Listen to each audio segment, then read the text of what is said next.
Drawing live stream. Um, yeah. Let's get it. Let's get it, fellas. Um, we're gonna be inking up this what is this called? This comic. Straight up inking it. All right, there we go. There we go. Perfect. Perfect. All right. So we got ourselves a custom made.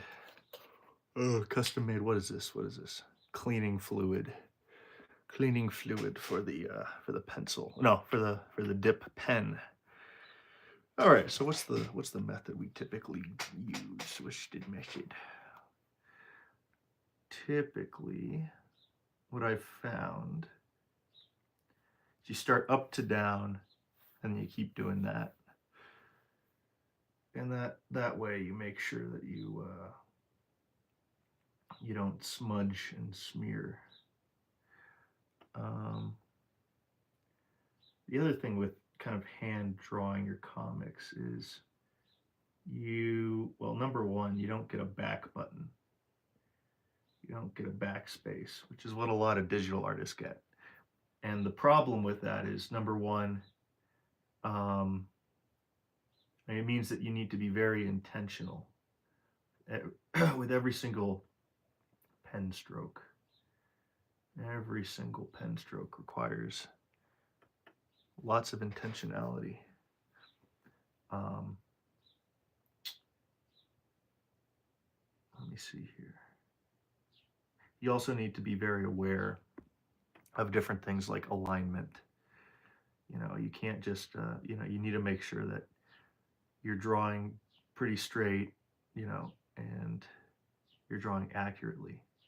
But the thing is, even if you draw as accurately as you possibly can, well, I mean, you could draw as accurately as you possibly could, and it could probably look pretty much perfect. The main issue is then you lose out on speed. So if this is like the only thing you have going on in your life, then sure, you could be perfect. But the problem is you don't get to put out a lot of stuff. And there's an interesting quote. There's a quality. Um, a quantity has a quality in itself, or something like that. Um, so if you, I don't know, if you spend a lot of effort on just one thing, you know, um, it's got to be a really good thing. Like if you're doing something kind of um, simple to medium effort like a comic, right? The likelihood that you're kind of gonna come out with a comic that actually is worth something, you know, that people value, it's pretty low. Every once in a while you can have something that resonates, but this isn't a Renaissance painting. This isn't something that's going to be. It's probably not going to be something that's going to be studied for centuries. Um, so I think when it comes to the meta of comics, it's more of a luck of the draw type thing, which is why um, quantity matters. Now, on the flip side of this, oh, Shisa! Shoot, I forgot about. I messed that up. Uh, Let me see here. I'll just clean that up after. I don't have money. Can I pay for this over the next 6 months? See, there's no. You don't get a back button. Um, Whiteout can help a little bit, but there's only so much you can use, and it's good practice to like not use whiteout. Now, there's other methods too, which are kind of crazy, which I haven't really thought of,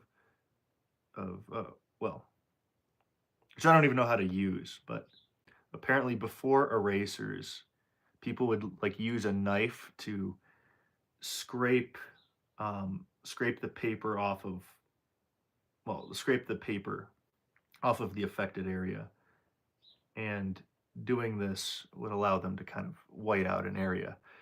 But I don't know, man. I think we got better tools. Um,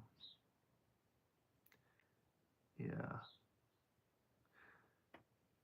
I don't know. And the thing with analog drawing like this is, I think there's a character to it.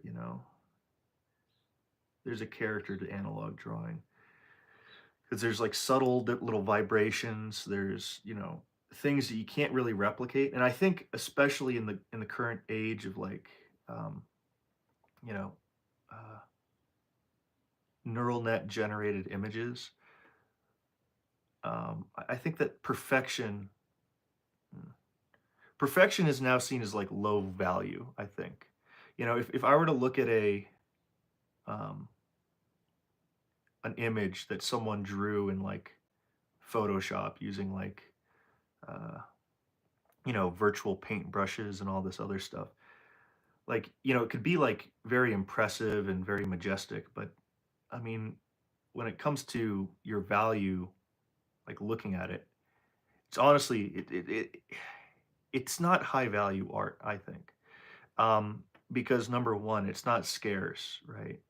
Like I painted it in Photoshop and then I could just, you know, I could copy paste it and I have like, an infinite number of these types of pieces of art.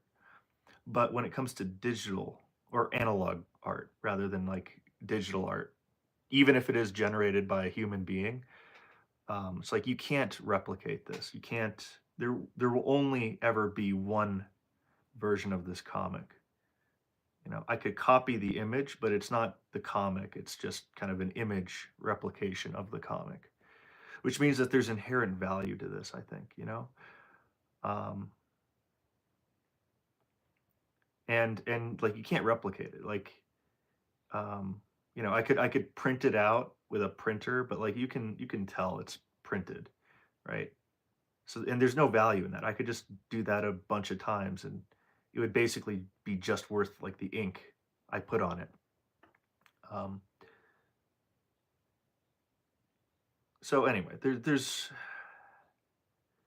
I don't know, I just think there's just so much value to analog art that um wait, how does the hand work? It's yeah, something like that. I think this is drawn more or less correctly. Um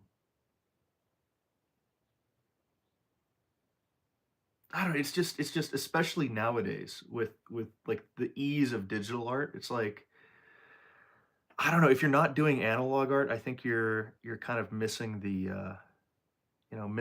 missing where the actual value is. Um, because especially now, like um, LLMs and different neural net systems can basically replicate almost anything a digital artist can do, I think, or at least they're getting there now. Actually, I don't exactly agree with that. I think that like, I mean, if you try and like colorize something, like I tried colorizing my comics with an AI, and man, it just sucks. It's not good at it. And I would argue that potentially there's a potential where it might never actually be good at it because I think one problem baked into our current or just neural nets in general is they are good approximators of like they're models. They don't actually understand what they're seeing. They just have like they have useful outputs given a bunch of input information. Does that mean that it knows what it's seeing? Does that mean it can understand like, oh shit, that's a oh well that hmm, hmm. Oh, this is a rookie mistake. Oh gosh. Okay, we'll just I'll figure that out later. Um, what about neural nets? Something about neural nets. Uh, what's the thing about neural nets? Do, do, do, do, do.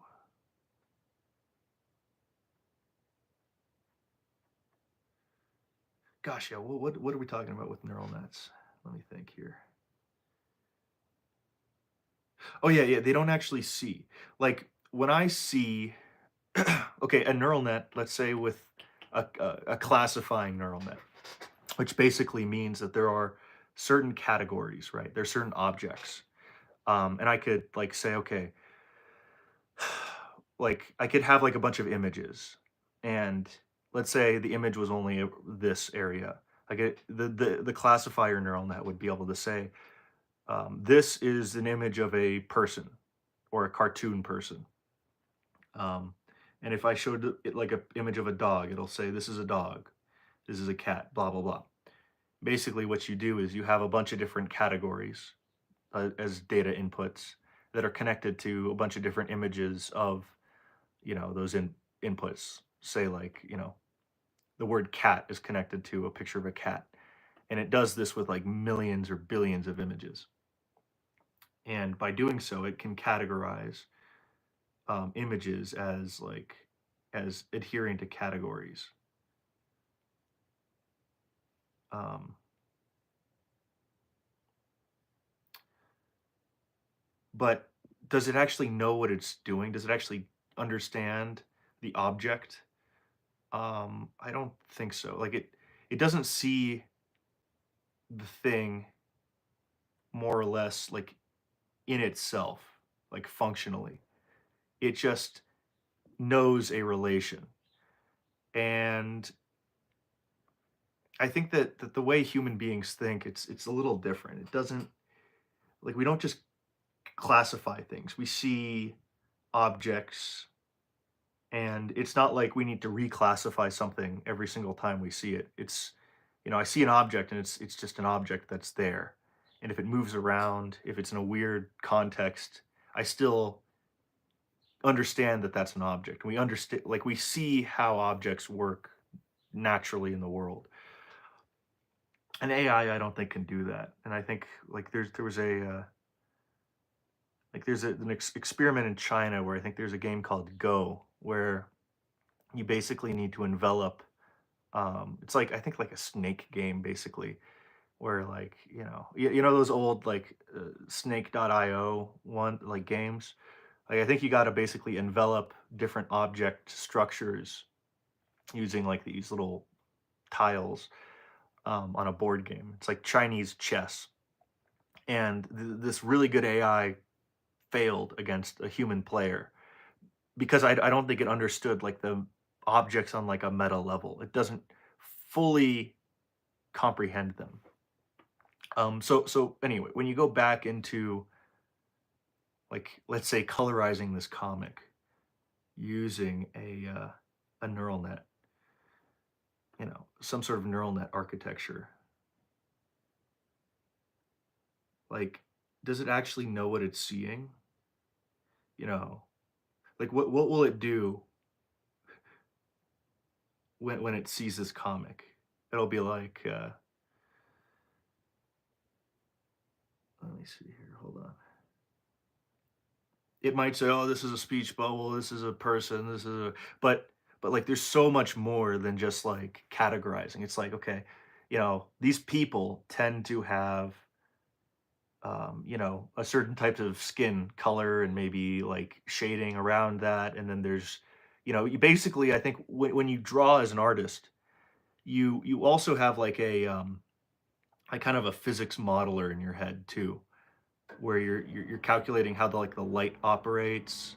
Um, let me just see here. Is that how you spell burrito? It's two R's. Uh, burrito.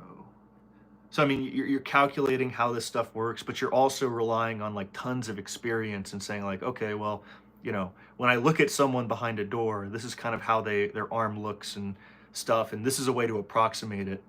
Um,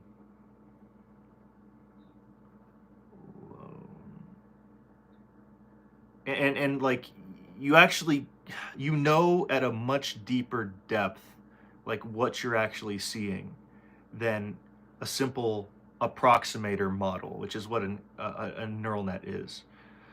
um, and what happens when the rubber meets the road is basically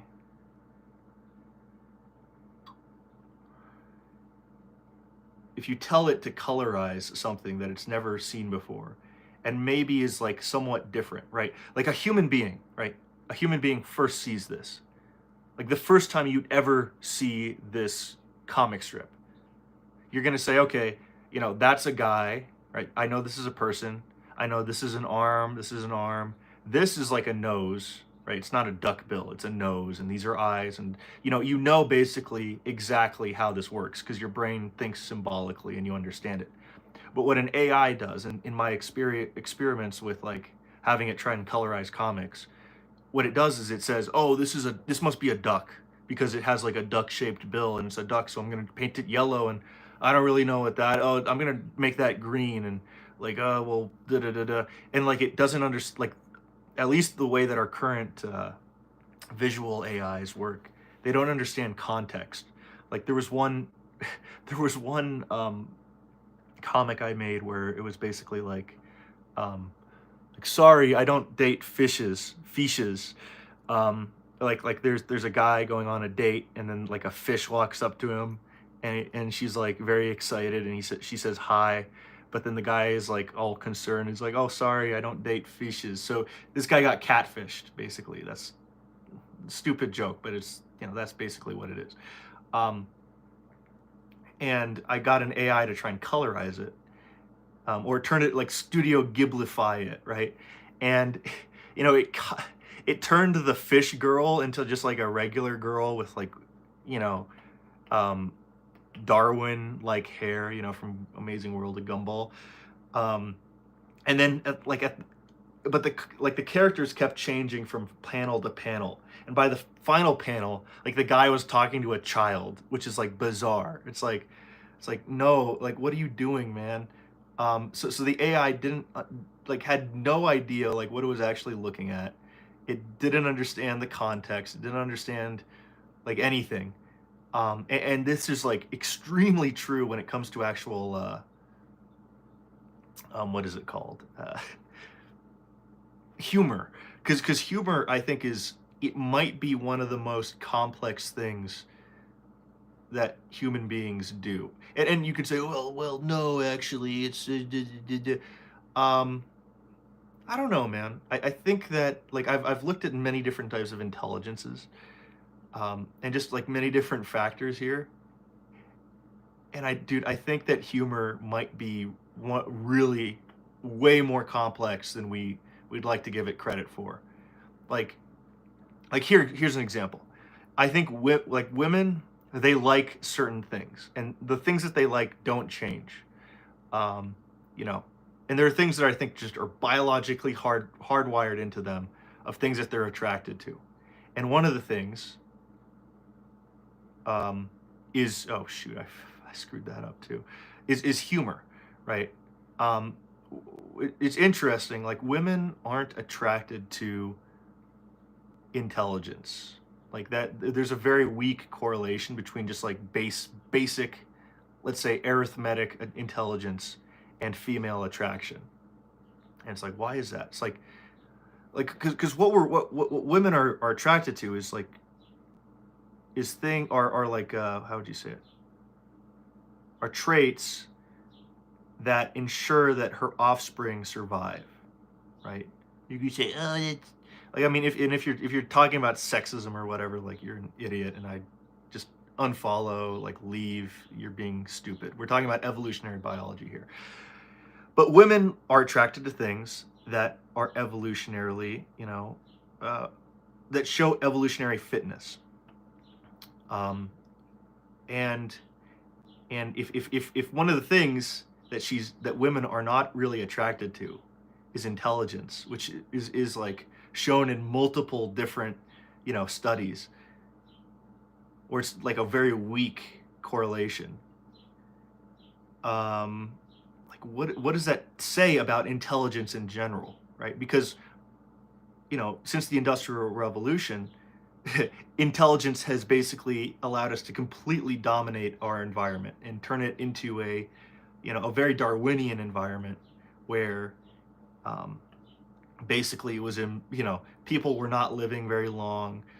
People were dying. Disease killed us. Very high, let's say, attrition rates to life. Um, you know, Intelligence is practical, right? But why haven't women selected for it? It's because I think that it's too, it's not a type of intelligence that is actually practical. Like just pure arithmetic intelligence can actually like not be make you fit. Um, and I would argue that women are actually attracted to intelligence. It's just we're just using the wrong, what is it word? What's the word? Um, Not variable. Heuristic? No, it's not even heuristic. We're measuring it wrong. Well, we're measuring it right. We just need to know where to look. What are women almost universally attracted to? Like, what's one of the highest things besides, your face and your height? It's humor. Humor is like one of the top things that is attractive to women. And it's like, why? Like, humor is like, oh, it's just stupid. It's like, I can be funny with any, like, it's like, no. Humor, I think, is like a really complicated form of intelligence because it requires you to have a pretty high verbal IQ. It requires you to know, like, to be able to connect things really well, understand a network of things, but then find a connection that no one has really thought of before. So that's an entirely crazy form of humor. It requires you to know, like, social cues, like have very good social intelligence, like understand when someone's maybe uninterested and doesn't care, and like be able to time things socially very well. And there's a bunch of other elements, but it's like, it's a very sophisticated form of intelligence that requires you to understand what you're looking at, and understand context and all this other stuff at an extremely deep level. Um, and I would argue that it seems to me that that is a good proxy or a good predictor of survivability. At least women think so. So, I mean, if women think so, it's probably right. So anyway, point is, I've tried to get a neural nets to or LLMs to be funny. I've tried them to be genuinely funny at a deep level. And dude, all of them fail. All of them suck at it. All like even what do you call it? Chat GPT 4.5. They said, "Oh, this is really funny. This is actually it finally is a funny AI." Um, man, no, it's I mean, I got some interesting things out of it. I got some like humor, but man, no, it's not extremely funny actually. Um, like it can approximate green texts, right? And it can do that in a somewhat funny manner, but not really. Is that how you spell repossess? I don't know.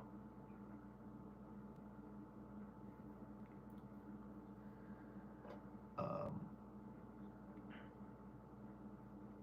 I'm gonna have to spell check this afterward. Um, but yeah, like one of the most advanced models out there that was, is funny in maybe some contexts, just because there's a lot of training data. Um, and it can approximate the art of humor in a very limited context. It's not a generalizable humor machine. Um, so anyway, what's the point here? Number one, neural nets don't see the thing itself. They pretend to see the thing itself. Um, Number two, they're not good at humor. And hold on, nutrient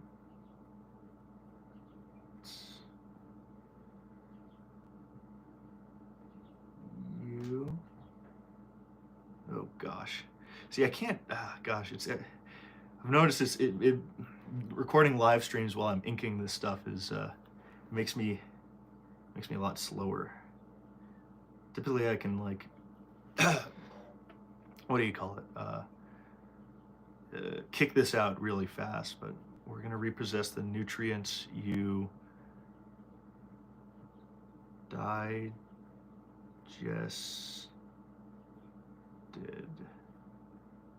Yeah. So what's the point here? Yeah. AI can do many things, but I don't think it can understand the big picture, or it can't comprehend the picture it's seeing. It can only pretend. And I think a lot of people are scared that AI is going to take your jobs and whatever. And maybe, maybe I think, well, actually, unironically, I think in many cases where you're just basically doing a robot's job anyway, like packing boxes or whatever, like if you're doing something that can probably easily be automated even without a neural net, um, you might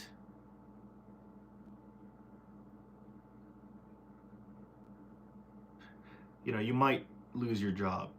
But I think there's a lot of things that neural nets can't do. I think at least from what we've seen, and I would say just knowing how these things work because I studied it in grad school, I don't think that that's going to change. Like unless you have some bizarre new algorithm or hardware system that can solve this for you, or can change the way that the math works at a fundamental level. Um, I think that there's definitely going to be security for human jobs. And I think people who are like freak out about this, I don't know. They're either part of the emerging kind of singularity cult, which is definitely it's a new religion. Let's be honest here. It's a new San Francisco religion where they think everyone's going to get saved by, the AGI. The AGI is coming. It's going to solve everything. It's just, dude, it's just another it's a messianic type religion. Um, but it's a Redditor. It's not I don't think it's legit. It's definitely not legit. But a lot of people, like more people believe in it than you'd think. And I think a lot of them are just like finance bros whose portfolios are like hedged on this. But then again, let's be honest here. Like, and we have a precedent for this. You had a similar like wave of euphoria in the early late 1990s, early 2000s with the dot-com boom or bubble. Where people had this kind of utopian euphoria for like the promise of the internet and websites and all this stuff. And let's be honest, they overvalued it at the time, but ultimately it ended up kind of hitting where they thought it was going to hit, or at least doing something useful. Um, the internet has changed. Well, it's changed almost everything compared to where we were in the 90s. Um, and maybe not, maybe it didn't change anything, but it has changed how we do things. And I think it still has, I mean, it's still doing stuff. Like, I think remote work, I think there's definitely a value to it. And I think that, well, I don't know. Currently, a lot of companies are backing out of remote work because Elon Musk doesn't like it and they like kind of following what Elon Musk says. But I think that there's actually like a genuine value in remote work. And I think that, I don't know. I think it's probably going to come back. I think, well, like, well, anyway, the biggest thing opposing remote work, I think actually is, so maybe I might be wrong here, but is AI automation. Because, like, I mean, like think of your computer as a black box that can do a bunch of stuff, right? Um, Part of the things a computer can't do that you can do is be a physical person in a physical space. And if, well, if you just outsource that to a computer, right? You're on the computer's like home front. You're on the computer's home turf, you know. The only thing a computer can do is inside of a computer, at least right now. And if we say, well, what about robotics? Like robotics kind of suck right now, at least, and they're gonna get better, but at least for the time being, like you can see things in the real world. Like I don't need to explain in complex detail a procedure for putting an envelope into or a letter into an envelope, but you would have to do that to some sort of um, computer controlled robot. And even if you don't, like you need to use some sort of crazy um, neural net, and then the neural net would like it would probably mess up a bunch. It might hallucinate the way that it was doing stuff. Like so, you can't.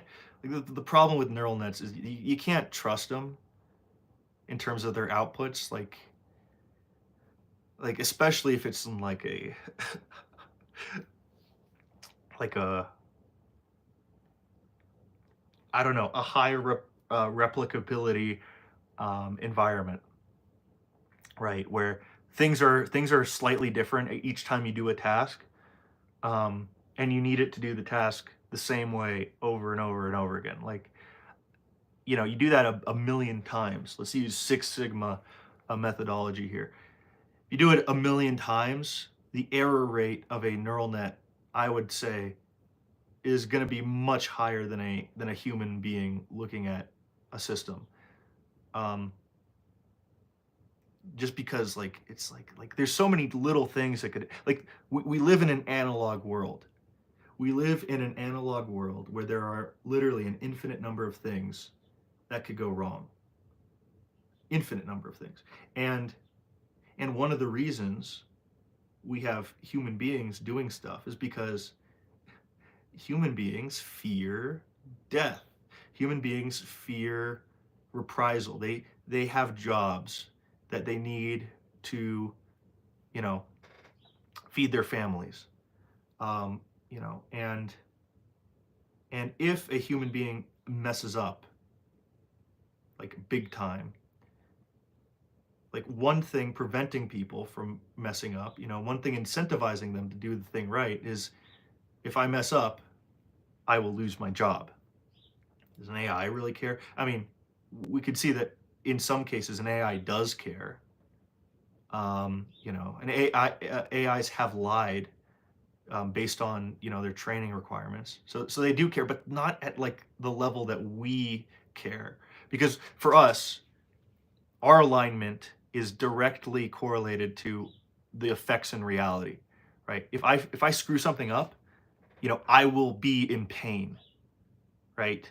If I don't do the lathe right, I'm gonna stick my hand. If I stick my hand in the lathe, it'll get caught and I'll flip around, I'll break my arm or I'll die. Yeah. If a robot, sticks its arm in a lathe, like, oh shoot, like it,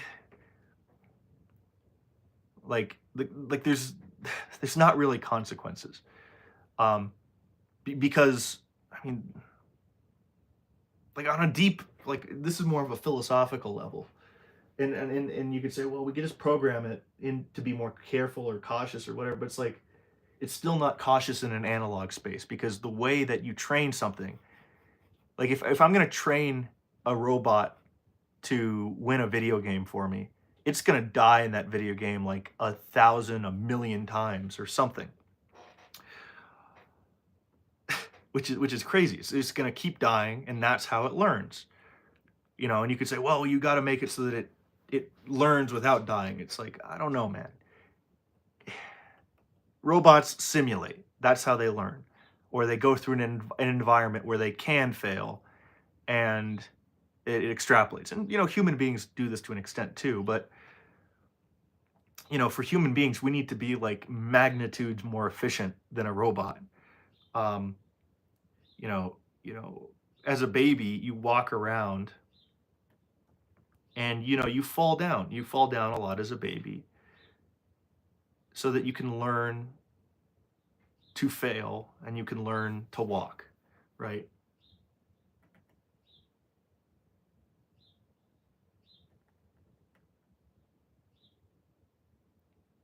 And that is a failure, right? You walk and you fall, because, you don't want in like 50 years or 20 years when you're doing a tightrope walk between the World Trade Center, you don't want to like make a stupid oopsie and then fall off. It's like, you fail early when you're tiny and you don't have muscles, you don't have like, mass so that, you don't really hurt yourself. And this is like this also is true in our biology, right? Like young kids, their bones are a lot more, would the word be plastic? Plastic deformation. Plastic. Oh gosh, what's the word? There's two types of deformation. Don't they call this the plastic region? I think. Or no, I think this is plastic and this is elastic. So their bones are more elastic than adults, and adult bones are more brittle, which I would assume makes them more strong, them more weak. But it means that like kids can take more damage when they're experimenting and learning in the real world while they're like jumping on jungle gyms and doing all this other stuff. So to an extent, human beings go through that failure process, but it still hurts when you fall. Like it really hurts. And for me, I think I like broke one bone once. It wasn't even a break. I think it was like a sprain, but it was like a pretty bad sprain. I needed a cast, and that was when I was like 4 years old or something, um, or something like that, or five. I don't know, six. Some when I was some years old. Um, And then after that, like, I made sure that I don't think I didn't get seriously injured, I think ever after that, because there was an incentive, right? And did I need do you need to get seriously injured to, like, know how to, like, not fail? Um, no. I mean, you need to go through the process, but I think you can learn without really seriously failing if need be. But AI, I don't think that's even a part of the equation. Like you need to, like AI learns through repeated failures. Like it's required. Like it needs to fail in like extreme ways. I think, right? And maybe it does that just for a little bit, but it still fails in extreme ways. That's the problem. Um, so if you were to put an AI into a completely different system, where it meets some completely new information, I feel like the likelihood of a failure, given that completely new information, is much higher due to a risk of it classifying it wrong and in just the way that it does things. So maybe the way you solve that is just by having it before it makes a decision, it simulates the decision, and then it like sees what the best route is for that decision. Then I don't know. Um, but still, do we have to do that? I mean, to an extent, I think we do simulate in our heads, but to another extent, we don't because we know how like we can see the object and we know fundamentally what it is. Ooh,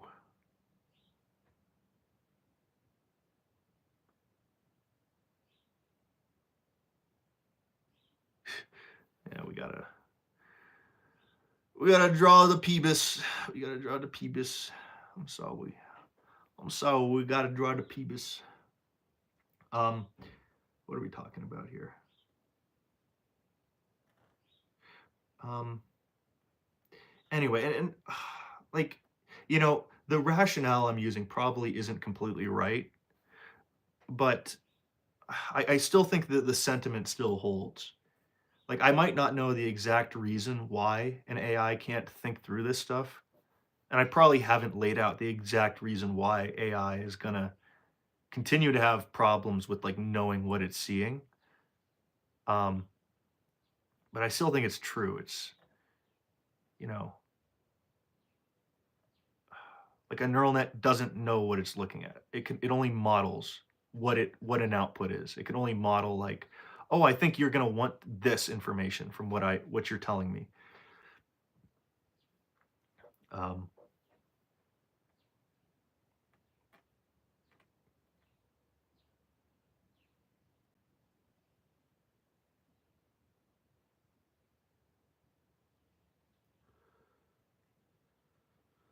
uh, yeah. Okay, I think we're good here to an extent.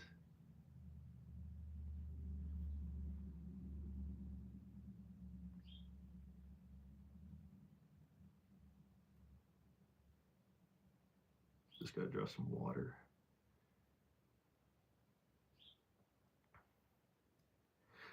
But yeah, but like I mean, but here's the other thing. Here's the other thing. I think there's two different eras in philosophy. Um, like one era is like you always need to know exactly the reason why something is. It's like, I mean, sometimes you don't, and sometimes you could. Like one thing I think Nietzsche had a problem with is that I think he saw some issues with determinism.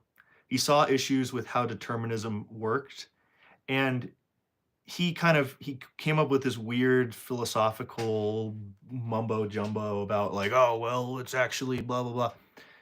And he was wrong. I think he was wrong with his approach. But it was just because he didn't know what quantum physics was yet. I think he wrote this stuff in the 1870s. I think, and and because of that, he was using the wrong empirical data to base his arguments. But I think it was accurate for him to find an issue with determinism in I think the Triumph of the Will, maybe Triumph of the Will Part Two, or the Will to Power. I think that's what the book was. Um, and he used some stupid philosophical language to try and wiggle his way around it, but it was wrong. I don't think that his reasoning was right, but his conclusion was right, which is weird. I think that that's how reality works. I think that you can intuitively know the truth claim of a conclusion given judgment, given your ability to kind of intuitively characterize things and know what the truth is. But you'd be lying to yourself if you think that um, you know the reason for why you think something. But anyway, point is, the model or my intuition tells me that AI doesn't really know what it's looking at. I can have some ideas why that is.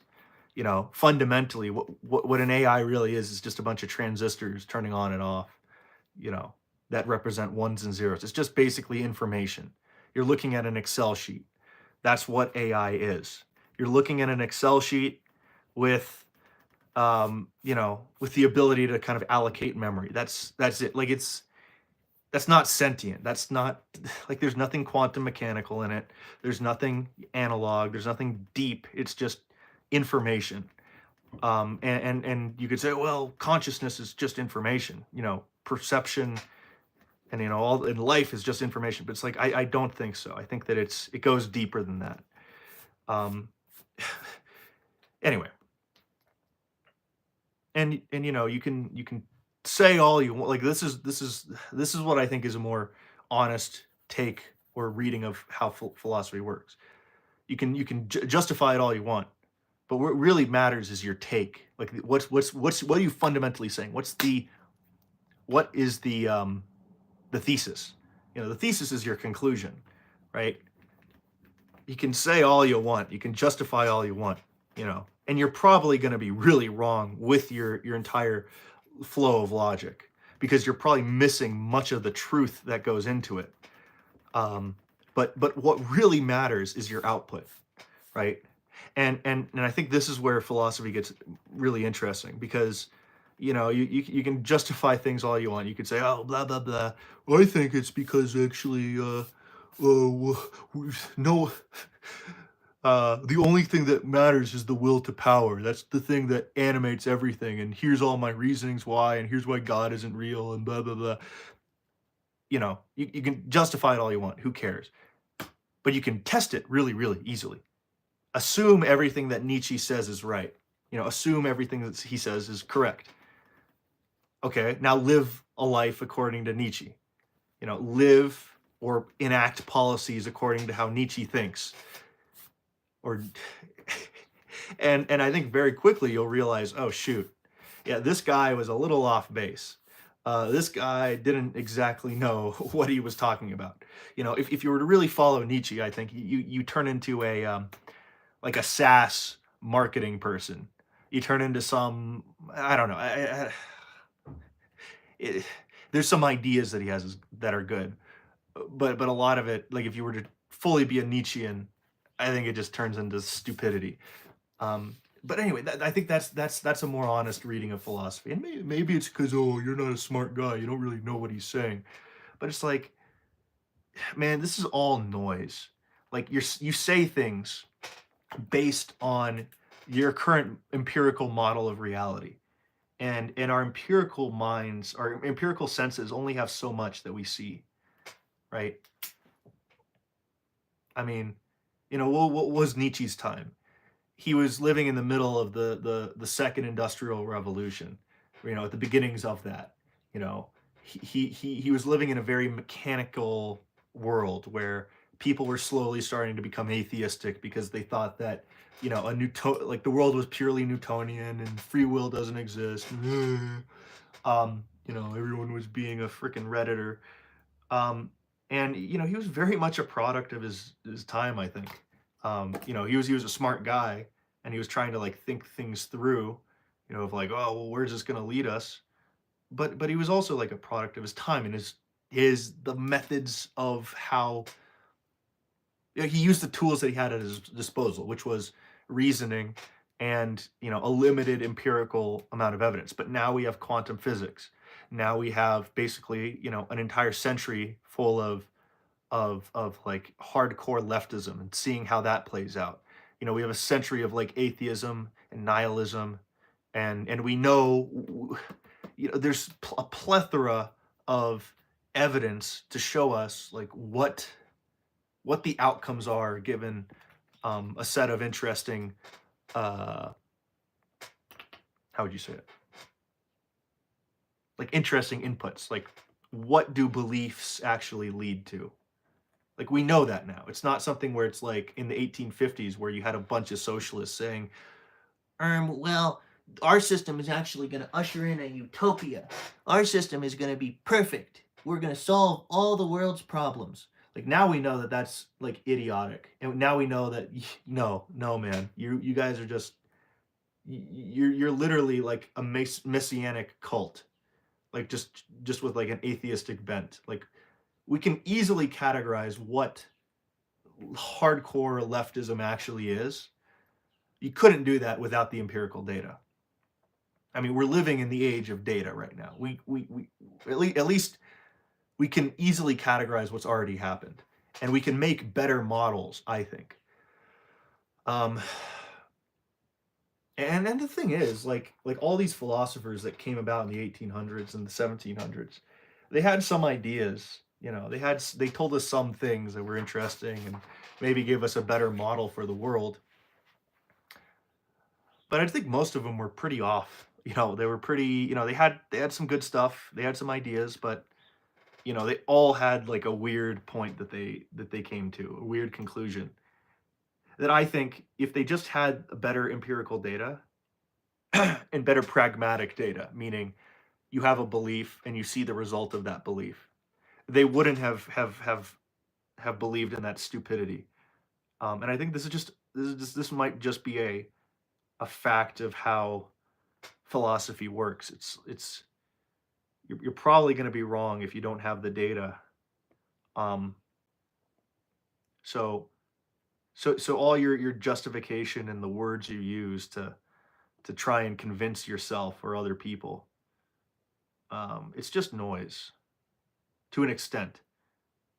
And what really matters is seeing how beliefs unfold into reality. So, how do you but then the big question is, how do you future predict? Because this is what science and philosophy are trying to do, I think. Or rather, this is just what human beings are trying to do in general. Like we're trying to we you know, I don't want to, I don't want to go to I move in a covered rat wagon to a new place, right? And let's say I don't even know what winter is, right? And then winter hits, and now I don't have enough food, and I'm cold, and I die, right? So I need to be able to predict the future so that I can plan. That is the main goal of any kind of intellectual endeavor. Let's see here. Are we gonna have enough? Shoot, I don't know if we're gonna have enough. Hold on.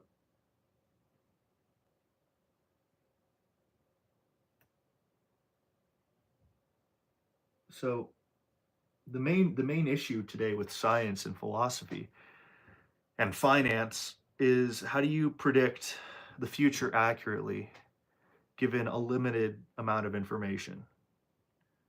We have a lot of historical information, and if people were just honest and had good taste, they would be able to look at our history and make good judgment claims. But I think also you need to have good taste, like because like a leftist is going to look at history and they're going to cherry pick it, and they're going to have like a weird outlook, like, oh, actually, well, Stalinism was actually types of fascism, so actually my ideology hasn't been tried, and or they'll just ignore data. They'll ignore the fact that in Romania you had like these torture experiments where they literally enacted socialistic dogma to try and like in these experiments where they tried to like break people down and then build them back up again.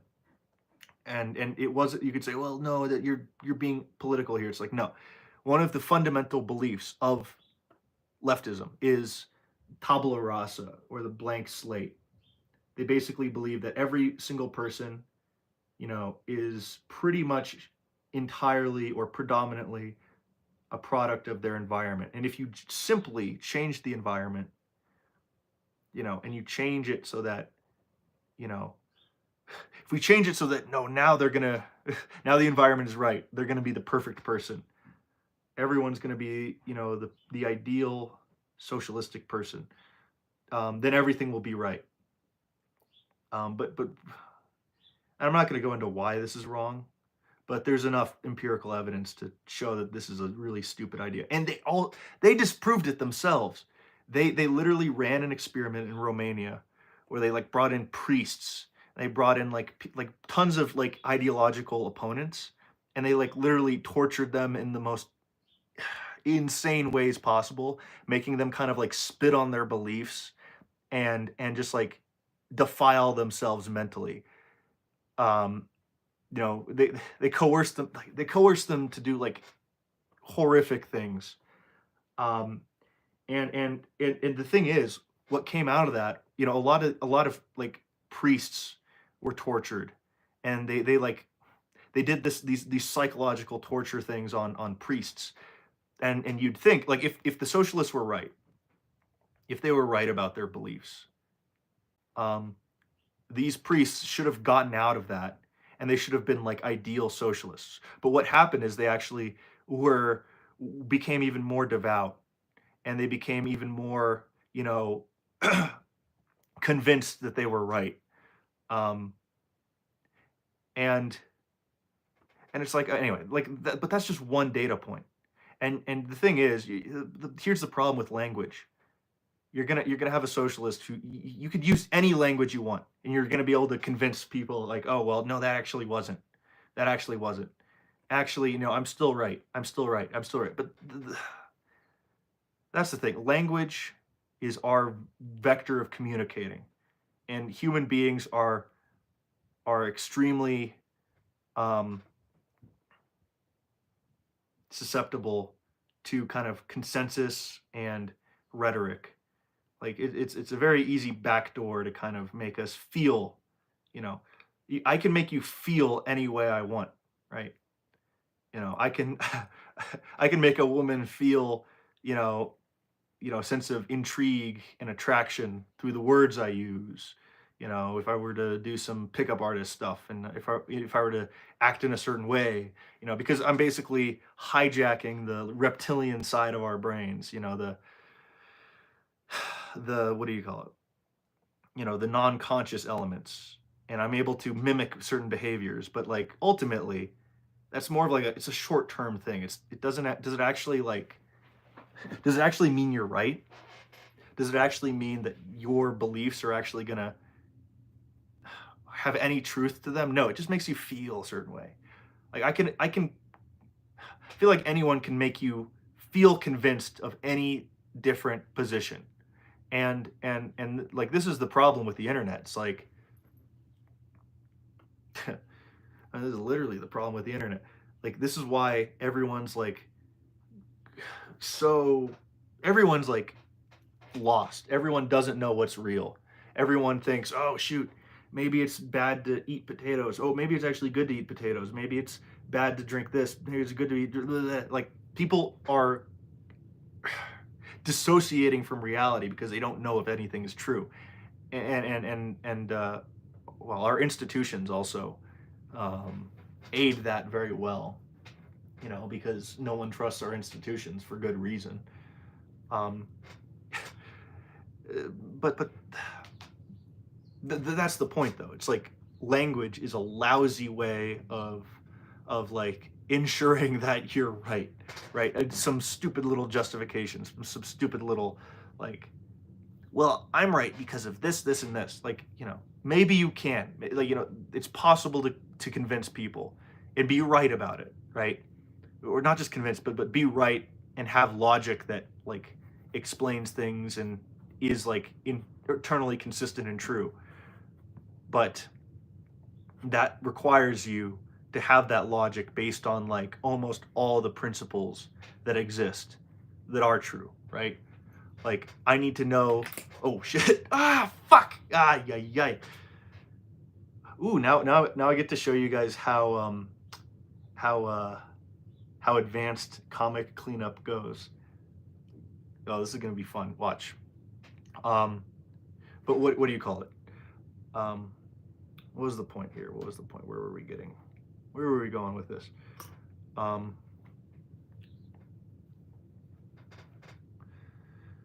uh, anyway, what matters more, and I think Nietzsche disagreed with this, and oh, it's not true, is belief.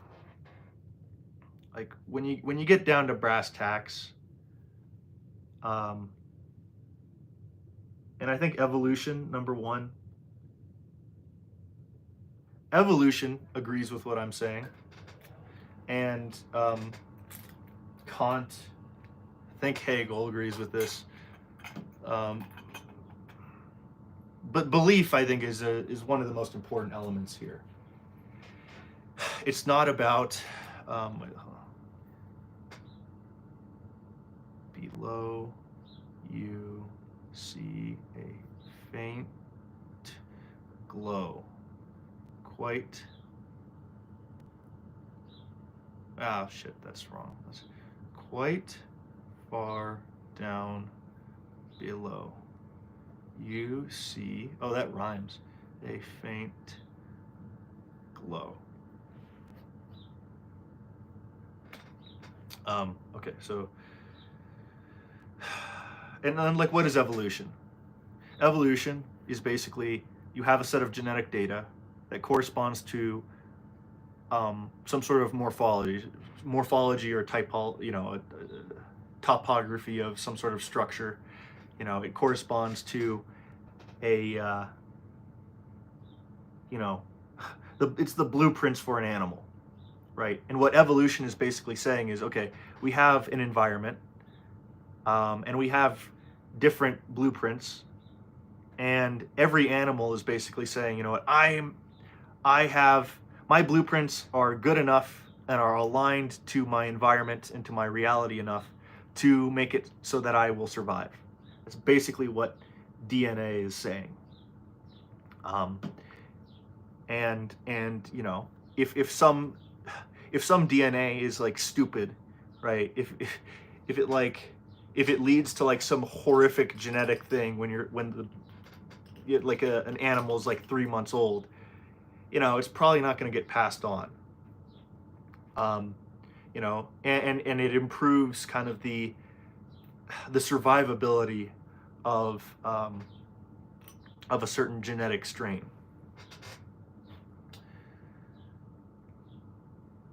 But what do you call it? On the flip side, it requires like, you know, going through iterations, and you know, animals have neural nets. Animals can learn, but ultimately, right? Like that's only a part of how an animal, you know, ensures that it survives. The main part is its genetics. The main part is, um, you know, is the code that describes what this entity fundamentally is. Is it good enough? You know,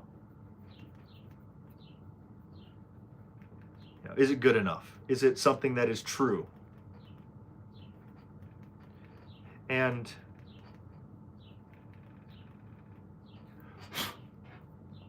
I think that philosophy is probably works in a similar way. What matters isn't your stupid little justifications. What matters is your results. You know, oh, we came to this conclusion because of it's okay. I don't, who cares? What are your results? You take the results, you try them out in reality, and if they work, great. If they don't, then, you know, your model is stupid. Your model is stupid, and your results are to be kind of discarded. Now maybe we think about how you came to those results, and maybe that can tell us something interesting. It's like, okay, you know, the method that this guy used to get to this point, it came to a stupid conclusion, so his methods were probably stupid and wrong. You know, so you can still learn stuff through bad philosophy.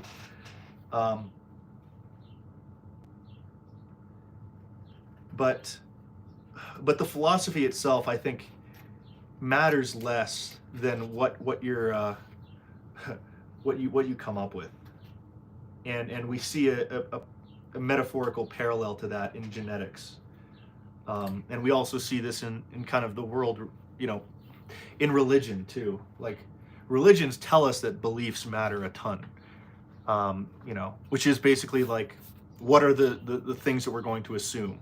You know, what are the things that we're going to, let's say, take for granted, for lack of a better term, and say like, you know, this is probably right, you know, or the things that you know you base a worldview on. It says that this is fundamental. This is the most important thing. And if we're going to suddenly say, well, no, actually, the most important thing is being, you know, using a dialectic or using certain types of reasoning methods or blah, blah, blah. It's like, well, you're going up against an incredible amount of like previous empirical tradition. You know, tradition isn't just some stupid people saying, oh, I think, it's like, no, it's like, look at it evolutionarily. The people who survived are the people telling you what they believe. So even if there is like, even if you are to distrust what they're saying, it's like they ended up surviving, which means that something that they did, you know, translates well. Oh, well, translates well, probably, right? You know, maybe it was their beliefs, maybe not, who knows? but something that they did is to be considered, right? Doesn't mean that, tradition just by itself is like right. Probably not. But it doesn't mean you get to just discount it because, oh, they were old and they came up with these thoughts, with less information than I have. So I'm smarter. I'm smarter than this tradition. It's like, no, it's a form of knowledge that you need to, that has authority and weight to it. um, you know, and to say, well, no, it's like it doesn't matter at all. Like it should be I think tradition is probably one of the main things that should be informing our worldviews. Like, and you could say, well, no, it's like, okay, well, you're being stupid if you don't think so. Because as I mentioned, it's not just because human beings chose to believe in something in a stupid, arbitrary manner. It's because the people who continued that line of belief, that line of tradition, they survived. And that grants it evolutionary authority, not just arbitrary authority, you know, not just, oh, it's authoritative because it sounds right. They have authority because they survived. So, like, if you're going to be a nihilist, like, at least listen to Darwinian reason here, I would say. Yeah.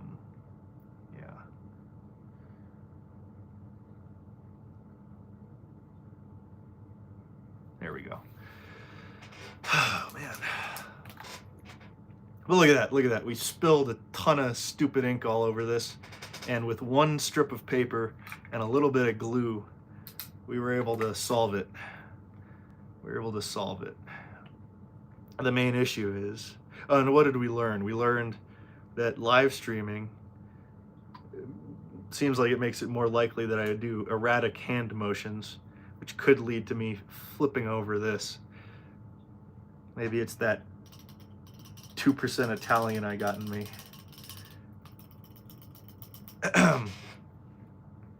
All right. Hey, hey, hey. That being said, though, I don't know how many people are watching. Maybe it's like one person. But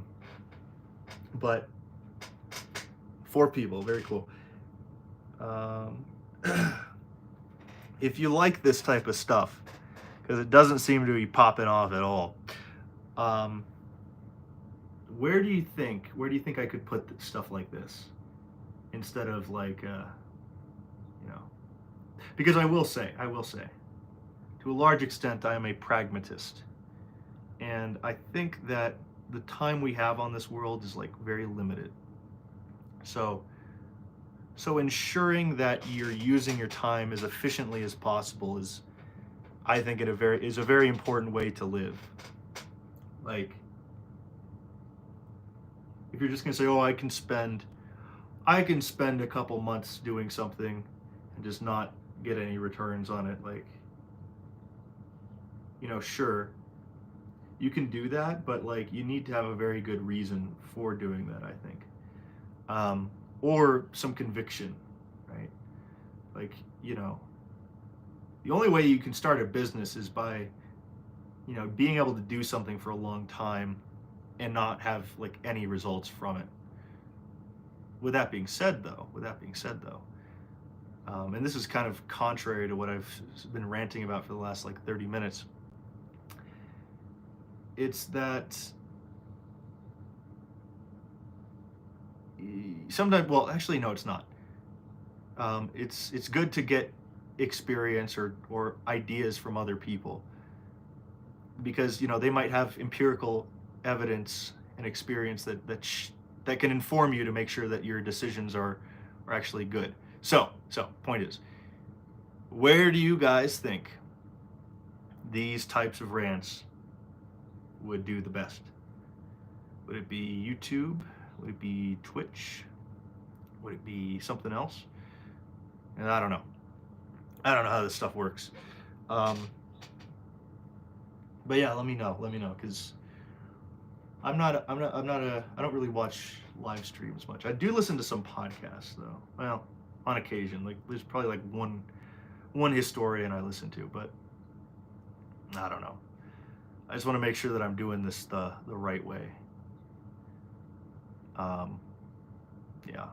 So if you have any ideas and you like these types of rants, because I think they are fun. It's just, uh, I don't want to I don't want to keep doing the same thing over and over with no results forever. If you have any ideas, let me know. DM me on like Goosenov or goosenov.shop or something on Instagram, and uh, and I'd be happy to learn what the meta is for the modern social media landscape. Quite far down. Oh, should I say below? Quite far down. Is below redundant? I think it might be redundant.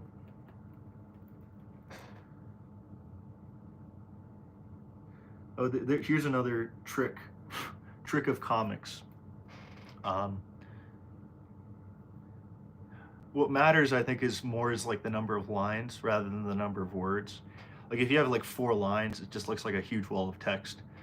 And if you like sometimes the writing comics is a lot like writing poetry.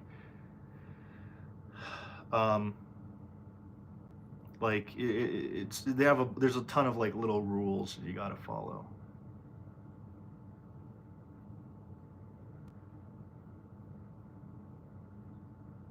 And one of them is like use as little words as possible, but sometimes if sometimes keeping a word in could improve clarity, but if you add it, it will like mess up the entire flow. So it's better to like remove words than to keep everything.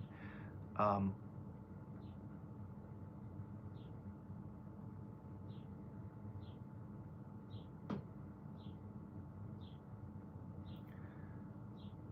so it's all about like choices and trade-offs, and that's what art is. It's about making a bunch of conscious little decisions and then generating something that I don't think you would have been able to predict or generate without the artist. Um, even prompt engineering, kind of AI art, does this. It requires kind of human beings to direct a tool and a direction. So, which is why I think that a lot of AI art isn't actually.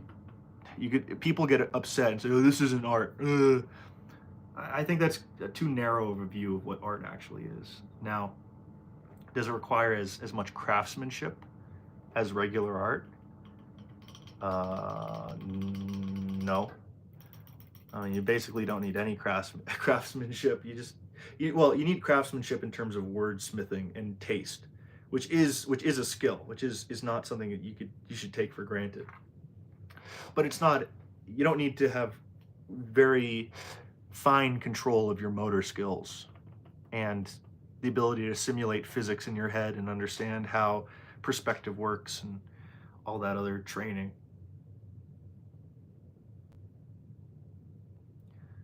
Um, but let me think here, because I think this is actually a good point. I think that a lot of the people who get very upset at AI art are leftists. And why is that? Why is that? I think that a lot of their criticisms I understand and I think are valid. Um, but I think it comes from a very fundamental premise that they believe. And it's a premise that governs their economic view of thinking too. But I wonder if you guys will be able to predict this, but it's the labor theory of value, which is interesting. Um, labor theory of value basically says that everything has an objective value, and one way of determining what the objective value of something is given the labor that went into it, right? If it took me 10 hours to make a teapot, then it's worth like 10 hours worth of labor. you know, and I should be compensated with an equivalent like 10 hours worth of labor, or some other metric. But like ultimately, everything has an objective value. But the weird thing about the world is that that's actually not true. And look at the Nash equilibrium. Look at how prices fluctuate. Like prices fluctuate based on demand, based on the energy it requires to go to one place versus another. Um, so and this is just baked into reality. Like things don't really have objective value. Things only have a value based on their relations between things. The problem is, leftists don't think this. Leftists think that everything has an inherent value. Um, all objects have an inherent value, with the exception of maybe people. Um, and and this leads to them saying, um, oh wow, I'm able to create something useful for like no labor. That means that this thing is not useful. And I would argue maybe that AI art might invalidate a lot of leftist um, ways of understanding the world, because you're able to come up with something that is, well, I don't know, looks or at least has the illusion of high value with very little labor. Now I think another reason a lot of leftists have an issue with this is more, it's less philosophical. It's more, um, it's more based on their. It's more because it directly affects them. Because I think there's a lot more leftist artists than there are right wing artists, um, and I don't know if you put a lot of effort into being like really good at creating a certain type of art, and now that art is you know is like being automated. It makes it that like something that maybe you've invested like years of your time into, like an investment that's not as good anymore, maybe, or maybe it seems like a waste or something. So I think that a lot of the maybe the ideological upset at AI art is because it's affecting people in a very real manner. Um, which I don't know. It's too bad. But what I will say is that this is why I think having a good mental model at what human beings are good at and what can be automated is important, right? Because my art isn't great. I mean, I think this is decent. It's a lot of my stuff. I think is decently drawn for what it is. But this isn't incredible. And it's that's okay, because that's not what I'm doing here. Now, what am I doing here that's complicated? I don't know. There's a couple different ideas. Maybe I'm one idea I had is maybe all my comics are like a commentary on transhumanism in some way, and that's what this body of work is meant to talk about. Um, but on a fundamental level, what I'm doing here is I'm making things that are at least have the intent of being comedic. And as we described before, comedy comedy is complicated. Comedy is complicated and hard to replicate, even by human beings. And that I think gives it an inherent value. Now there's a couple different types of comedy, and now we're getting into weird flavors and stuff. But I think if you have a comedy that is like evergreen, and it's not just kind of sugar water, if your comedy is actually saying something and making people think, if there's like a philosophy behind it, or there's like a fable or a moral, that there's you imbue more value into it. Like I don't know. One thing that as an artist, if you are an artist, need to do is like, how do I maximize my value that I'm giving people?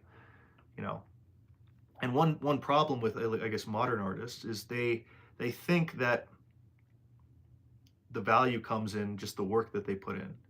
But that's not true at all. That's not true at all. Like I make these comics in like an hour of time, or an hour per comic or something. And some person might put like a week into a painting. But I think that, if you're just drawing a painting of like a landscape, it's like what does a person get from that? What impact does it have on the world?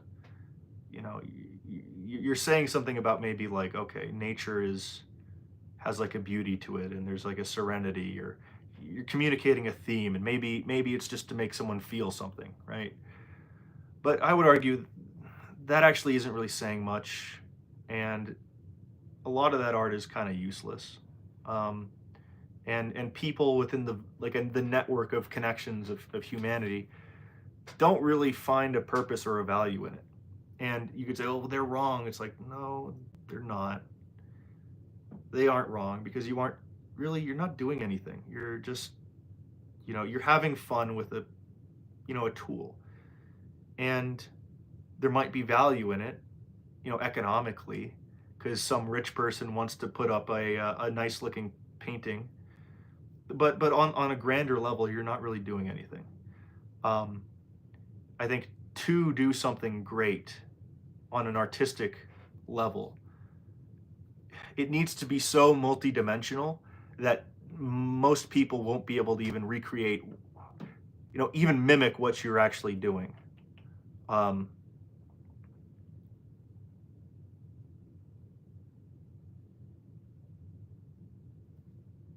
I mean, you could disagree, but like,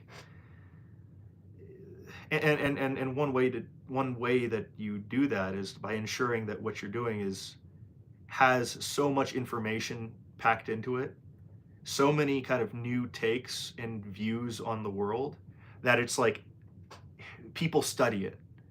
Like, and that's what philosophers are doing. That's what great artists do. They say something deep about existence, about some facet of reality, where people look at it and they learn, or they think, or they question, or they, you know, or maybe it builds a resolve in them, right? Like, paintings of the French Revolution, or there's something that it does to people,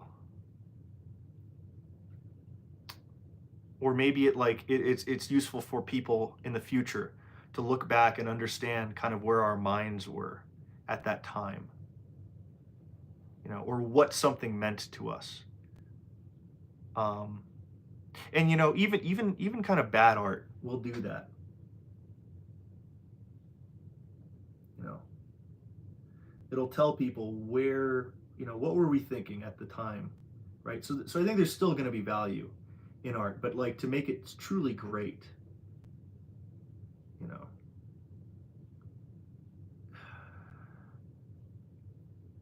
it gets complicated, I think, and I don't know. At least that's what I'm trying to do, man. Um, I don't know. That's the other thing that you can't do. You can't assume that because, like, you can't have a bad assumption about how value actually exists. You can't assume that, oh, just because I put a lot of work into this, it means that everything will be okay. It's like, no. Most times you put a lot of work in, but you do it in like a wrong direction. Um, it ends up not really giving you much, or ends up like hurting you maybe. Um, I don't know.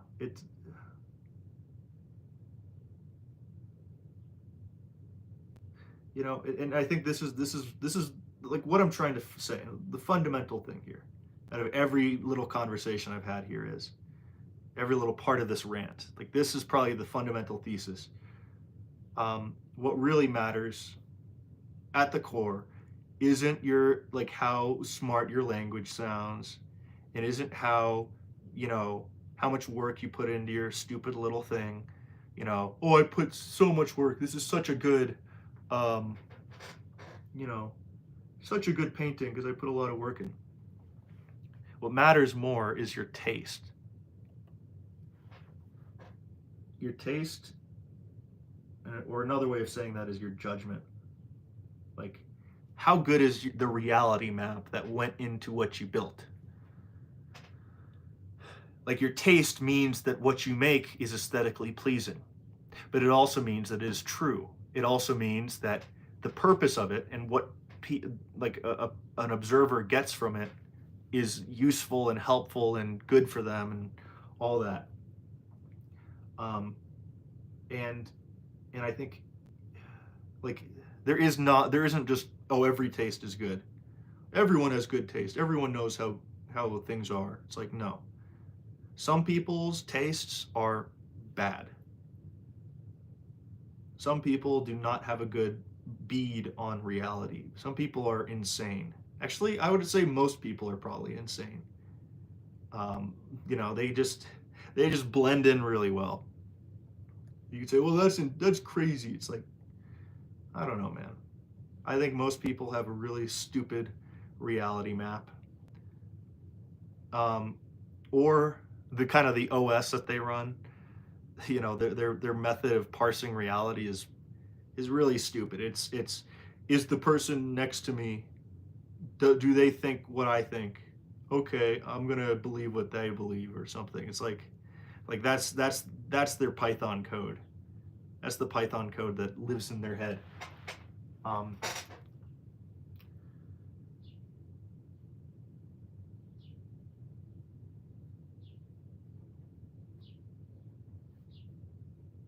it's a simple if then statement. If consensus, then believe. Which is why I think leaders matter a lot. Leaders in art, in industry, in politics, in business, wherever. If they have bad taste, then they basically doom everybody. Um, if you're good at like one thing of like convincing people, and your reality map is wrong, like you're gonna doom everybody. Because a lot of people, their way of parsing reality is, does authority figure say this? Oh, authority figure says this, I will believe it. It's like, okay, buddy. And it's like, also, it's like, this is also, I think, maybe how everyone thinks. Everyone has like shortcuts. Um, you just gotta, I don't know. I think being hyper aware of your limitations is probably bad. It hurts your leadership ability, but like, I don't know. Some level of humility is also important.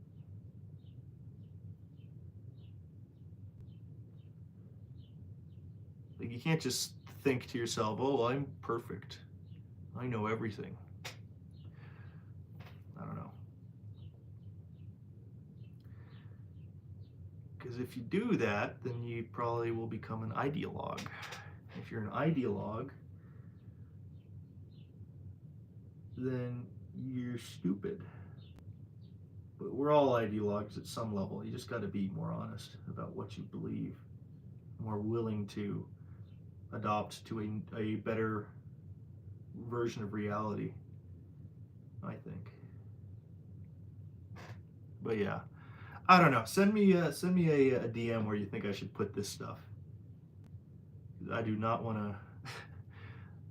I don't know if I'm talking into a sock on the ocean where no one hears it. That's an issue. I don't know. If you believe what you're saying is true, you should try and talk to as many people as possible, because that's really where the value is.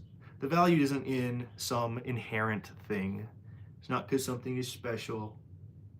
It's how it exists in a network. You know, Nietzsche said this. He said that the thing in itself doesn't exist. the connections are the only thing that exist, I think. And I think that there's wisdom in that. I disagree with a lot of what Nietzsche says, but there's wisdom in that statement. Um, and I don't know. Scheisse.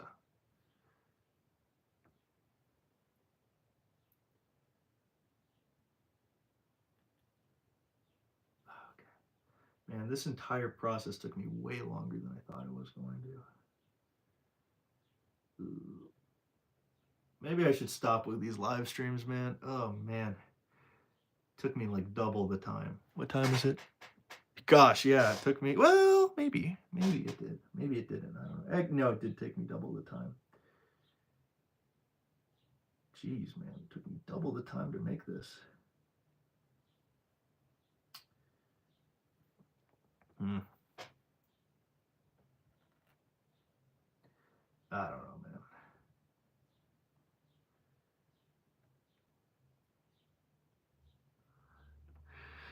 This comic, though, is a weird one. If you read it,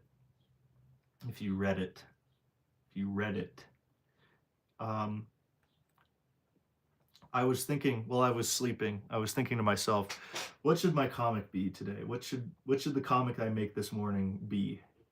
And this kind of like I'm not joking about this. Like sometimes I can think to myself as I sleep. I'm assuming many of you can too. But I was thinking to myself while I was sleeping, what should the comic be? What should the comic? And then this kind of emerged as a strange idea. I just imagined a like a scenario where I was like trapped in this like long corridor where maybe there was like a door up here. Forgot about the door. I gotta draw a little door. And I was like, whoa, that's a crazy idea. Like, what would I do if I was like stuck in like this like an elevator shaft where below me is like some sort of lava? I was like, shit.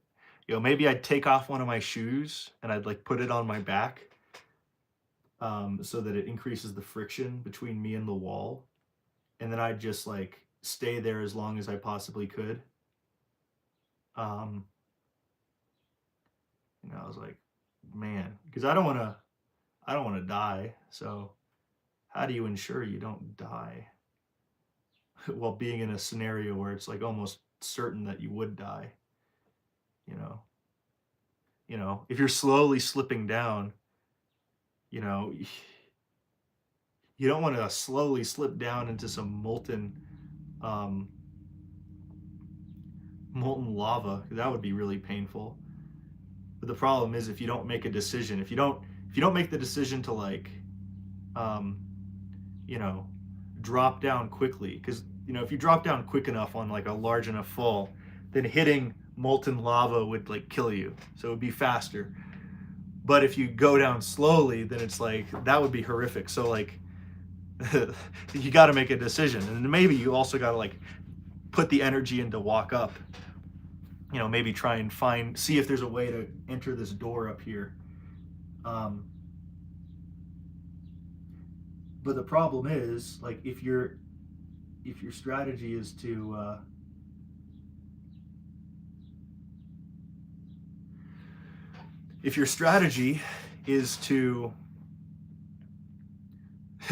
just wait it out as long as possible, then expending a lot of energy to like climb up a while could be difficult, or could make it so that you do die. Maybe if you need to go down to see if there's an entry point over there. Like I was like, ugh. Anyway, I had all this thought while I was sleeping. I was like, dang dude, I don't know what this means. I don't know why I came up with this symbol. Maybe it's like a stress dream or something. I don't know. I don't know about this one, man. But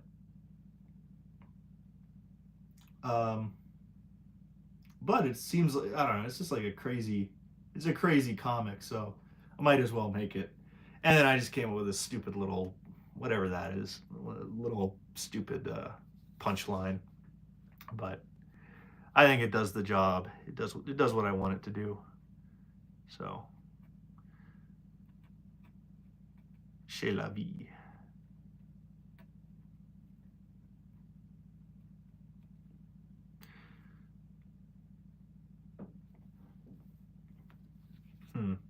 That's cool. I think that's good.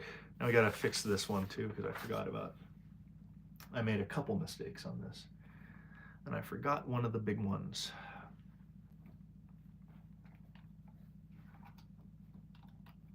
Actually, this is easy. Dang, I thought that was going to be a lot harder to fix. Yeah. But the good thing, you could say, well, analog, you're not actually being a principled analog artist because you get to use one of these. But the thing is, you want to minimize that because I'm sure over time, this might like eat away at it, or it'll like fall apart and it'll make it like look stupid in the future. You know, if I were to put this on a wall for like 100 years, it's gonna look stupid. So you wanna correct mistakes using whiteout and stuff as little as humanly possible. So anyway, that in itself, in and of itself, you know, adds non-repeatable value to your drawing. In that, you know, it requires you to be, you know, methodical with how you do it. You know, because if I were to just draw this out on an iPad, it's not going to have the character because it didn't require as much sacrifice of time, of, you know, deliberation, of mental power to like think through how all this stuff worked. You know, because I got to think through every little stroke, how this stuff works. And if I don't, then it'll look stupid. Anyway, that's why I don't know. I think I respect people who make analog art. I don't respect digital art as much. I think it's kind of, yeah, I don't know. You got to be this guy right here. You got to be that guy. What's a good invention? What's a good invention? Something like coffee, something with rocket shoes. Rocket shoes.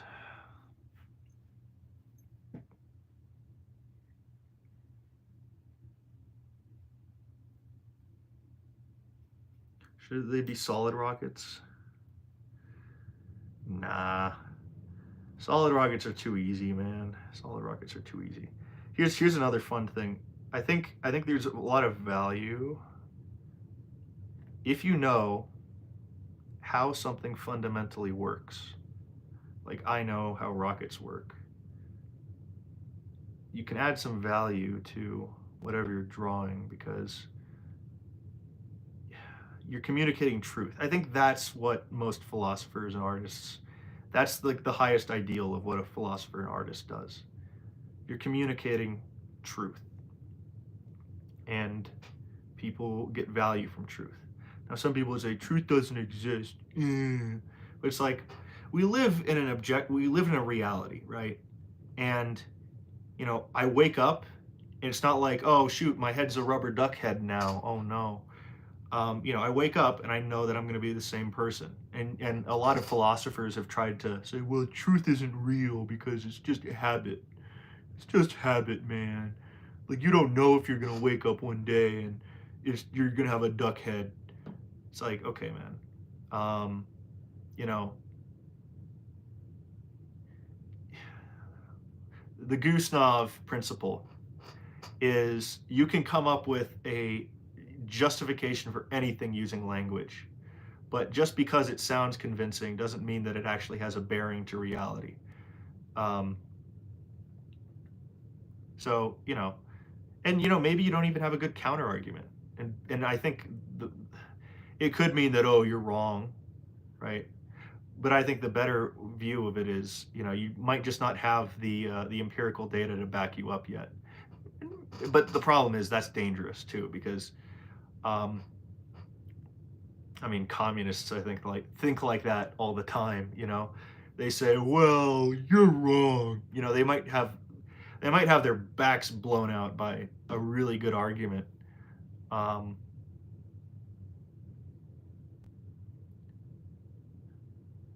but the only reason why they don't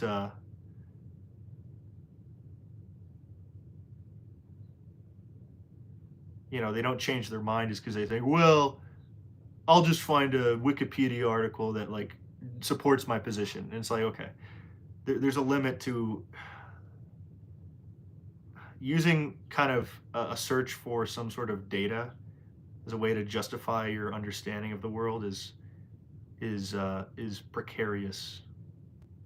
You need to have good taste first. Um,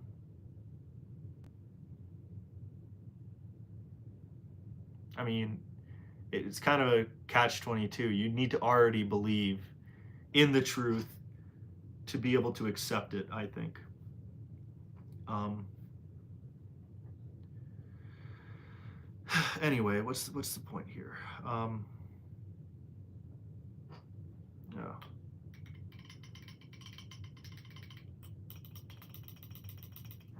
I think I've made my point.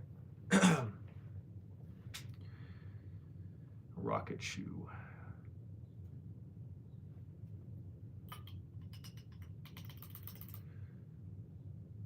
Okay.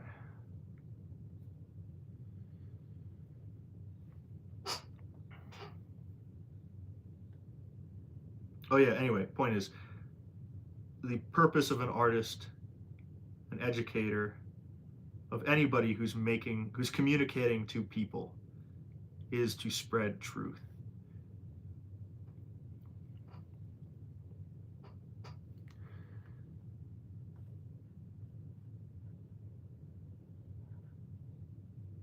Or to expand our understanding of truth.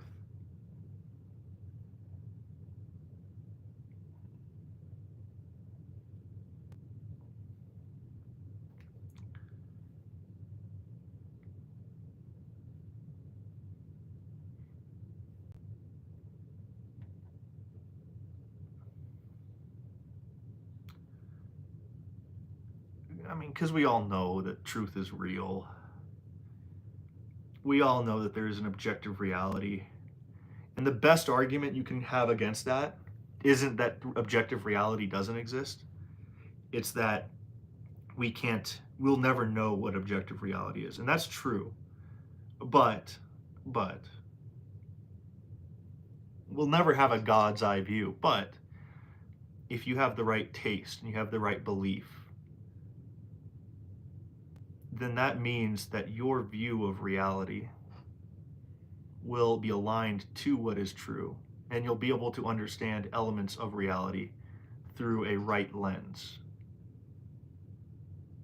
You know, like if I were to accept that Newtonian physics is true on like some level, you know, is it going to explain everything? No, but it will help me to operate truthfully at some levels of reality. And then it'll break down if I go into the quantum level or if I try and do electronics, you know, at a quantum level. Um, but yeah, it's like, anyway, things are true. Truth exists. And I don't know. I think that's all I got to say about that. What's the final thing we draw? The wizard's worm. Ooh, this is gonna be funny. You guys are gonna like this, or else I'll make you like it.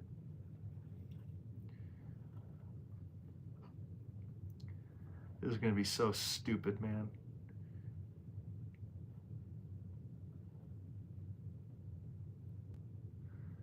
This is gonna be so stupid. You guys are gonna, I don't know what you guys are gonna do. You guys are gonna enjoy this one. You guys are gonna enjoy this one.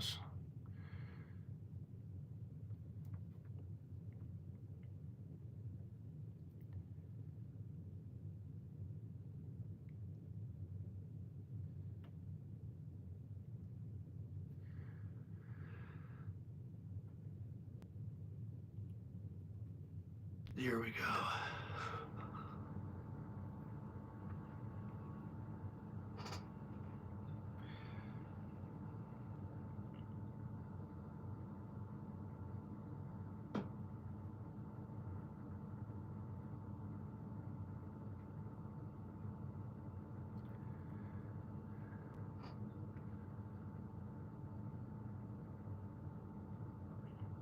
How do you spell worm scissors?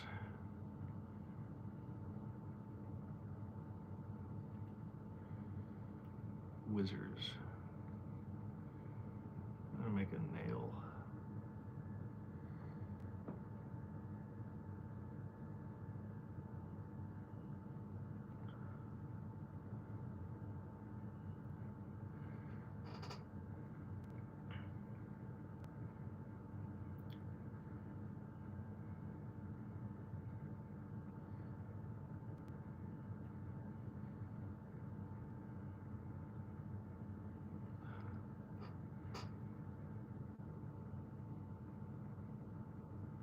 Oh.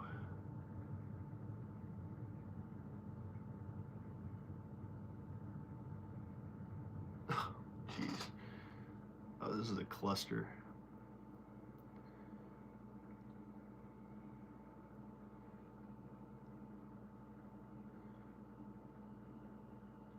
I hope you guys understand what I just drew here. I think it's fairly self-explanatory. But I don't know. That's just me. I mean, ooh, these are worm scissors. You know, let's see here.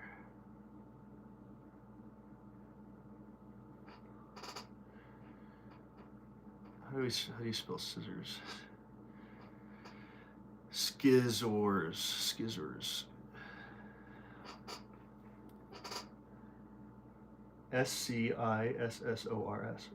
Wissors.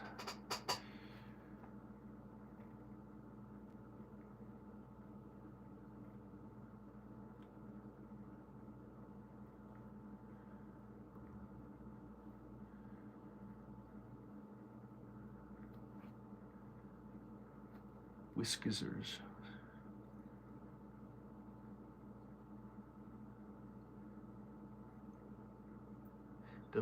Wissors.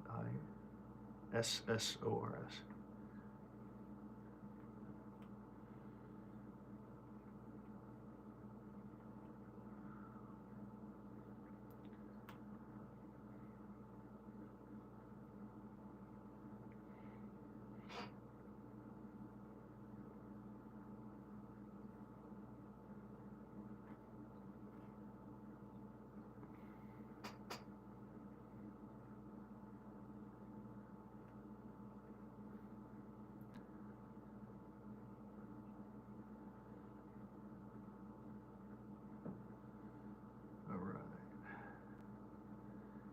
There we go.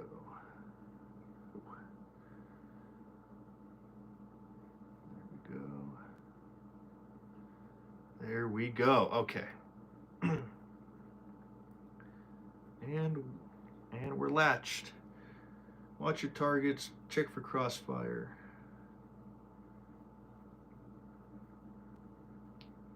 Did any of you guys play Halo 2 before Halo 1? That was how I did it. That's how I did it back in my day. Actually, it took me a very long time to play Halo 1. I think I might have even played Halo 3 before Halo 1. But yeah.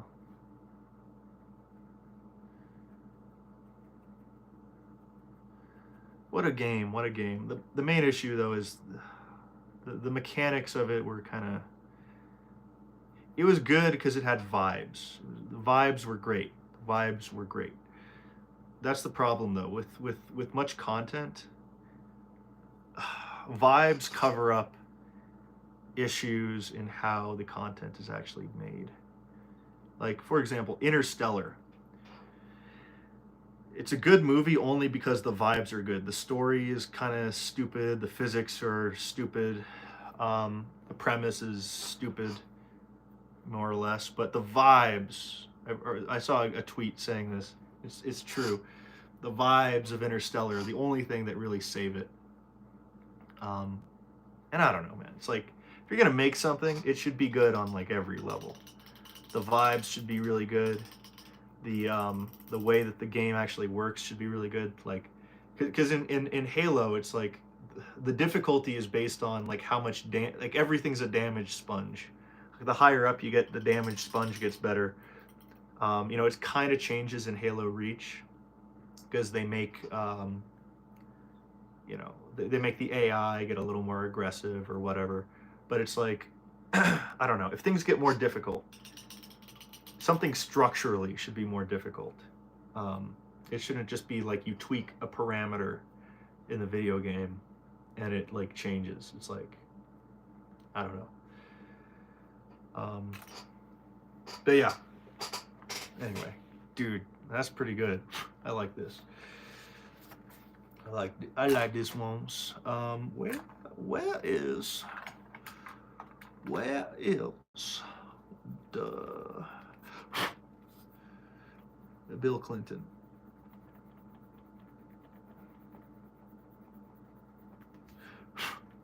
I think I'm Bill Clinton, man.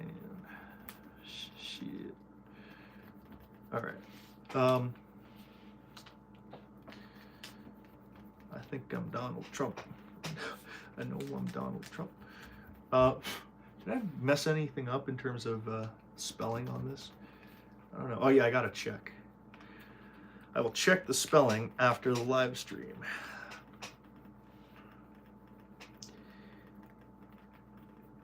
That's a very useful thing when it comes to social media, though. You post a comic, you know, you're gonna have lots of eyes on it, hopefully.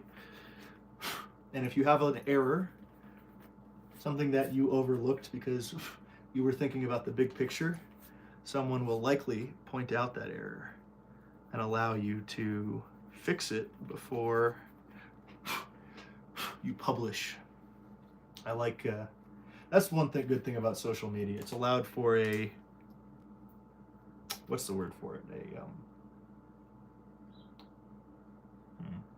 An outsourcing of like fact checking, or would you call it even fact checking? Quality control. That's how I would say. An outsourcing of quality control testing, and everyone wins because you get entertained, and I get a quality control inspection. Yeah. All right, I think that's it. Dang. So we got the repo man repoing your nutrients, and you got fucking dream comic right here, the comic I came up with in my dream. And then you got the Wizards and Rocket Shoe. Man, I think this was good. These are some good ones. But yeah. Anyway. Dang, 113 minutes. That's crazy. All right. It's been nice talking to y'all. Dude, I look like a freaking I look crazy. Hope you guys enjoyed. 5 viewers on the live, not bad. Halo 1 better than 3, better than 2. I thought Halo 2 was the best. Halo 3, I think Halo 3 was the worst. Halo 1 though might be the best. I don't know.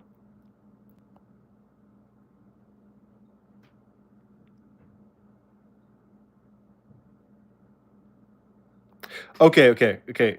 Someone talked about the economic viability of art. It's depressing to look at art like that as an artist, I think, because the way that art is actually generated is not economic. It's more of an emergent process of how you build it. But ultimately, the value of the art is directly correlated, I think, with how well aligned you are to the truth. So you don't think through art economically. you think through it, you feel art and you build it because it emerges from your mind. So yes, it is depressing to look at it, but ultimately, if you were to look back on art, it matters insofar as how it matters in direct proportion to how truthful it is and how useful it is to the network of people around us. Because like, I don't know, man. Like if I felt like stapling a sock to the wall was like important, if my art was me going into a cave that no one will ever visit in the entirety of the world ever, and there's stapling a sock to the wall, it's like, did the tree fall, that fell in the forest make a sound? Like it, there's not really much value that had. I think there's not really a point of that art. Um, Unless you have like a very interesting view of how what matters and what purpose is, it has some spiritual purpose. um Maybe it's like, oh, this is an Easter egg in the world, so maybe it has something that you're saying. And I'd say the thing is, most art does have a very deep purpose because it does say something.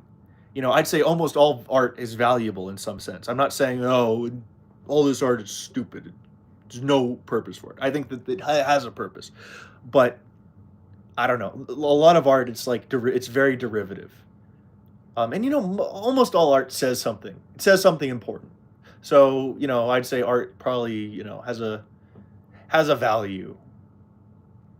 See, this is the thing. This is our limitation of language. There's just so many dimensions to this that any one thesis or take is going to not comprise the entire truth of something. Like some guy making a landscape painting,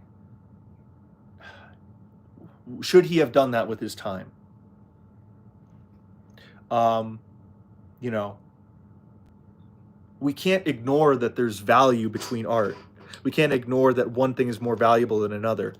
Some guy making the same basic landscape painting that's been made a trillion times before, like, doesn't matter in the grand scheme of things on a large level. It probably matters on a small level, and there's value in that. But also, it's like, we're really talking about here. What I'm talking about here is greatness. For the artists who want to make this their entire life, for the artists who want to be truly great, it can't be a matter of, do I just like this? It needs to be a matter of truth. It needs to be a matter of being kind of talking about things maybe in a meta manner. Like a lot of the great Renaissance artists did this, where they were making a statement of the times they were living in, of the medium, of all this stuff. Spengler talks about this. So it's like, I don't know. If you want to just be, if you want to be self-fulfilled, there's a point for your art. But if you want to be great, it makes it much more complicated. That's what I'm trying to say. And this is more of a Nietzschean type of take on this. It's like, I don't really care about like kind of the mediocre stuff. That stuff really does not matter. I mean, it matters, but it's like, someone 10,000 years from now will not be looking at a landscape painting unless it survived. They're probably going to be looking at the greatest of the greatest of the greatest things that have been made over the last 10,000 years. Unless they're like an autistic hyper researcher who's like looking for some like little thing. It's like, okay, for the grand scheme of things, it won't have as big of an impact. So anyway, it's like, and we don't have time, so we can't just pretend that everything has the same value. Things need to have different value, and we need to hierarchically organize things and understand what requires more effort. Like if someone spent their entire life writing a book, like deliberating over every single word for like an hour, and let's say it was like the craziest book you've ever read, like that will probably require more insight and study and depth, research depth, than something that took some some pulp book that is stupid, right? Some rom-com, thing, whatever. it's like, I don't know, it's like you can't pretend that everything matters the same as everything else. Doesn't mean that every like some things don't matter at all. No. But anyway, that's all I got to say about that. Um